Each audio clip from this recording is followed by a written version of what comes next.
Sebelumnya, Assalamualaikum warahmatullahi wabarakatuh. Perkenalkan, nama saya Ahmad Budiman. Saya berasal dari Universitas Muhammadiyah Prinshewu Lampung dengan prodi Bahasa dan Sastra Indonesia. Di sini saya mendapatkan tugas untuk menjelaskan tugas materi yang berjudul Keterampilan Berbahasa. Langsung saja. Yang pertama perlu kita pahami terlebih dahulu adalah apa sih pengertian atau definisi dari keterampilan berbahasa?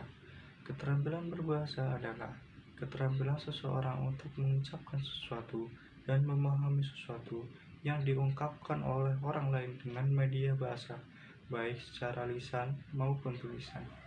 Dapat dibayangkan, apabila kita tidak memiliki keterampilan berbahasa, kita tidak akan dapat mengungkapkan pikiran, mengekspresikan perasaan, dan tidak dapat melaporkan fakta-fakta yang kita amati.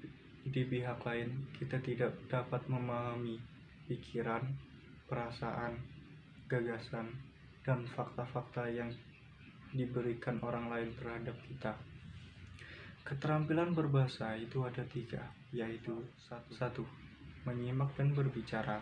2. Menyimak dan membaca. 3. Berbicara dan membaca. 1.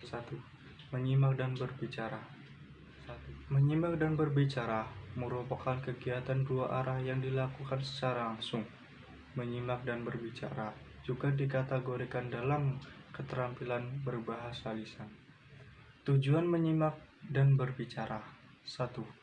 Memahami hakikat menyimak dan berbicara.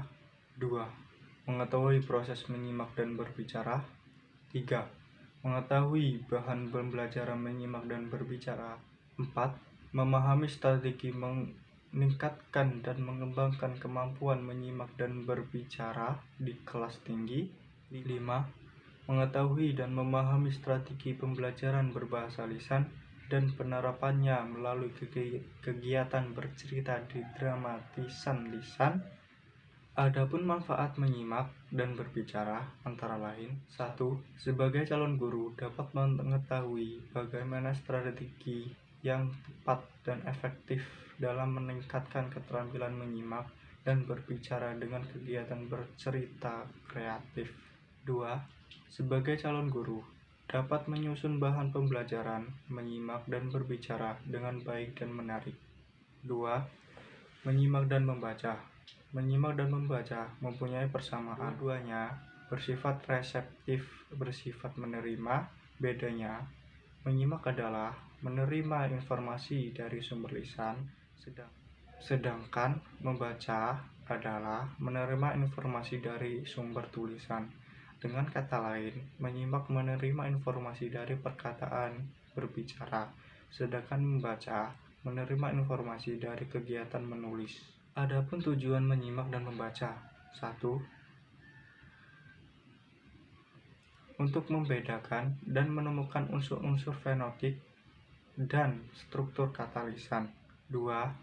Mempergunakan cuplikan-cuplikan yang mengandung kata-kata yang bersajak. 3.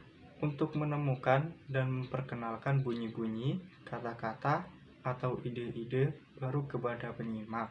4. Membaca nyaring, langsung, atau buatan. 5. Menyimak serta terperinci agar dapat menginterpretasikan ide pokok dan menganggapnya secara cepat. 3. Berbicara dan membaca. Berbicara dan membaca mempunyai hubungan sangat erat. Berbicara atau berbahasa lisan turut melengkapi suatu latar belakang pengalaman yang menguntungkan serta ketentraman bagi pengajar membaca. Kemampuan tersebut mencakup ujaran yang jelas dan lancar, kosakata yang luas dan beraneka ragam, penggunaan kalimat lengkap dan sempurna bila diperlukan, perbedaan pandangan yang tepat, dan kemampuan mengikuti serta menelusuri perkembangan urutan suatu cerita atau menghubungkan aneka kejadian dalam urutan yang wajar. Hubungan berbicara dan membaca antara lain: 1. Konformasi atau penampilan membaca berbeda sekali dengan kecakapan berbahasa lisan. 2. Kosakata, khusus mengenai bahasa bacaan, haruslah diajarkan secara langsung. Andai kata muncul kata-kata baru dalam buku bacaan siswa, maka hendaklah guru mendiskusikannya dengan siswa agar mereka memahami maknanya sebelum mereka mulai membacanya. Itu saja yang dapat saya sampaikan mengenai materi keterampilan berbahasa.